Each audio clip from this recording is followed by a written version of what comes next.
Sur quoi je bosse aujourd'hui? De ma sœur. Moteur HDI, beau bestiaux. Si j'écarte le faisceau et des vis de petites, je peux écarter ce cache et regarder la courroie de distribution. Ouais, ça va pas casser demain, mais elle est pas top. Donc je vais remplacer et commence par dévisser support de calculateur. Picot sur le côté, petite tôle, alright. Je vais pouvoir accéder au support moteur. Débranche. Oh non, le levier est cassé. Déclip et sort. Besoin d'accès dans le passage de roue. Lève-toi. Retirer vis, mais elle est complètement collée au disque, la roue. Abusé. Je remets les vis sans approcher. Oh, bon sang, c'est vraiment giga archi collé. De l'autre côté, plus de place pour cogner. Ah, c'est turbo collé à la mort. Désolé, yo. Donc, parti rouler avec mes vis de roue desserrées, dans l'espoir que la roue se décolle. Freinage, accélération, les disques vont chauffer, virage en appui, ça devrait décoller. Et j'ai fait 5 km. Fort. Oh, c'est chaud. Mais pas décollé. Putain, ça bouge toujours pas, quoi. 0% décollé. Pas content, cogne pour se défouler. Désespéré. Hello darkness, my old friend. Un arrache dans les trous? Ok, ça a fonctionné. 45 minutes pour démonter une roue, j'adore. Tournevis plat. Tenaille, je tire le milieu du clip. Une vis. Non, deux, à l'avant. Vire le pare-bout. Dernier cache. Wow, derrière, des poulies. Trop cool! Essaye de mettre clé-œil sur galet tendeur. Yes! Essaye de mettre clé-œil sur clé plate. Yes! Permet de détendre la courroie d'accessoires pour la retirer. Retire tous tes accessoires, bébé. Le moment où vérifie les accessoires. Alternateur et compresseur clim tourneront sans bruit, sans jeu. Galet tendeur aussi. Pompe de direction assistée. Ici, jeu assez préoccupant, je dirais. Retire cache sous moteur. Pampers de voiture. Carter de boîte réparée à l'époxy. Les vrais savent. Nos problèmes, bien étanches. Ici, entre la boîte de vitesse et le moteur, j'ai trou pour insérer une pige. Forêt de 11. Le mets dans le trou, tourne le moteur en poussant. Quand le trou du volant moteur en face trou fixe, la pige rentre, le moteur est bloqué. Permet de dévisser vis de poulie damper. Claveté. Ok, retour en haut. Retire calculateur. Les calculs sont pas bons. Écrou support moteur. J'ai pu lever le moteur au cri, retirer le support et support de support. Bientôt accès à la distribution, quand j'aurai retiré le cache haut et bas. Souplesse bliate. Alright, remis boulon de poulie damper pour tourner moteur. Courroie de distribution, cranté. Synchronise le bas moteur, vilebrequin biais les pistons et haut moteur, arbre à cam et soupape. Aussi, la pompe d'injection de gasoil, ici. Pompe à eau également, même si pas besoin d'être synchronisé. Un trou de pige sur chaque élément synchronisé pour maintenir au bon endroit. Pas sur la pompe à eau, du coup. Flemme de piger, juste un blanco, ça ira. Une marque qui touche la poulie et la courroie. C'est pour camshaft, arbre à cam, pas accessible mais P pour pompe. En bas, pareil, galère, donc je fais des traits autour du rond, ça ira. Enlève la pige, MDR, je suis un beau gosse, pas besoin de ça. C'est marqué, je desserre galet tendeur et l'autre fixe. Danger, danger. Attention maintenant, moteur désynchronisé. Toute rotation entraîne contact piston soupape, avec destruction potentielle. En bas, guide, capteur, point mort haut, position vilebrequin. La courroie est sortie, et la nouvelle aussi, de son carton. Le kit, courroie, galet, pompe à eau. Avant que marquage s'efface, je reporte sur la courroie neuve. Hop, je défile sans sauter dedans, c'est crucial. Là, faut faire bien bélec, hein, c'est vraiment crucial. Et tout est reporté. Vidange, circuit de refroidissement. Permet de démontage de la pompe à eau. Je l'ai bien démonté. Grattage plan de joint, propre, lisse, sec.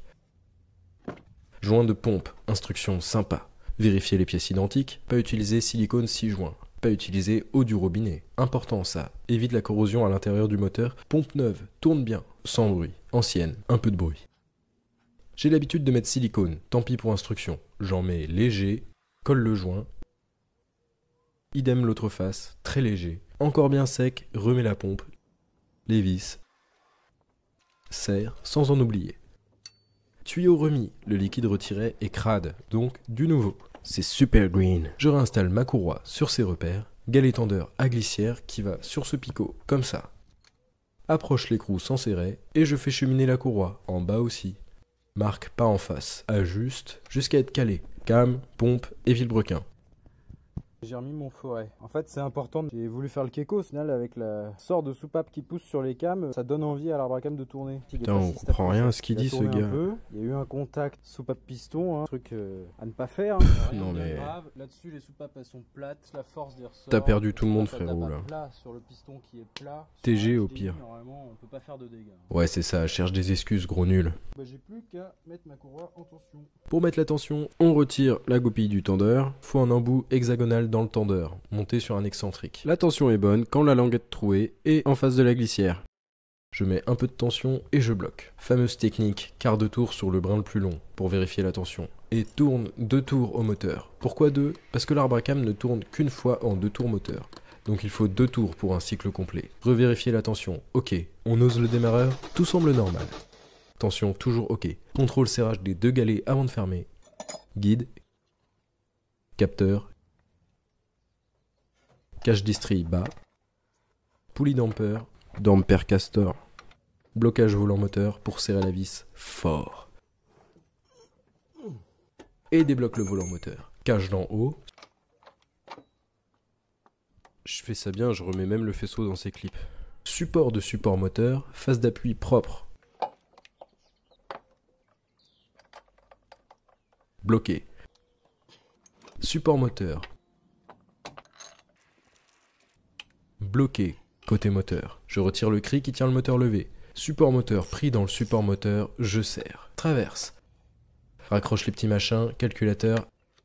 Gaffe aux 2 picots. Niveau d'eau, le niveau est bon. La croix est tout juste sous l'eau. Wow, et ça démarre au quart de tour. Clean. Chauffage à fond, faut que l'eau circule dans le radiateur intérieur. Effectivement descendu, donc j'en remets. Ouvre la vis de purge du circuit de chauffage pour évacuer l'air. Quelques accélérations pour faire circuler. Et là le niveau devrait plus bouger. Cache plastique. Dégraissage disque de frein. Frotte mon appui de jante, graisse cuivre. La prochaine fois, ce sera plus facile à démonter cette roue. Redescente. Courroie d'accessoires. Je vérifie la longueur. Sur l'ancienne, foutu. Vais serrer les roues avec l'outil de bord, comme ça ma sœur galérera pas en cas de crevaison. C'est parti, essai routier. Très concluant, elle roule super. Ça s'est très bien passé. Génial, maintenant elle est chaude, donc je vidange l'huile moteur. C'est trop dark. Vire la manche à air, dévisse le couvercle de filtre à huile, j'entends l'air passer, j'arrête. Et je le laisse s'égoutter pendant que je remplace le filtre à air. Hop. Bye bye. Bonjour.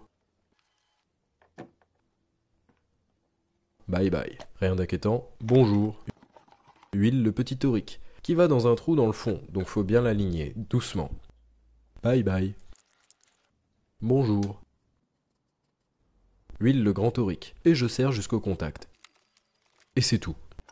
Joint cuivre neuf sur le bouchon, revisse, manche à air, verse une bonne lampée d'huile neuve, genre 3 litres. Cache-chou moteur. Je démarre, les voyants sont éteints, donc pression d'huile, ok, et mon filtre à huile est amorcé. La voiture à plat pour le niveau, moteur éteint, je sors la jauge, essuie, la remets et la ressors, c'est bon. Vérifie le niveau de liquide de direction assistée, le niveau d'eau, à nouveau, un peu de lave-glace. Procédure oblige, je ferme le capot à 2 Newton-fesses. Et en fait, je réouvre, oublié de coller l'étiquette. Bolos. Témoin d'entretien, je maintiens appuyé à droite, contact, et j'attends le compte à rebours, remis à 0. Vu que c'est la voiture de ma sœur, j'ai décidé de démonter l'autre roue, le garde-boue,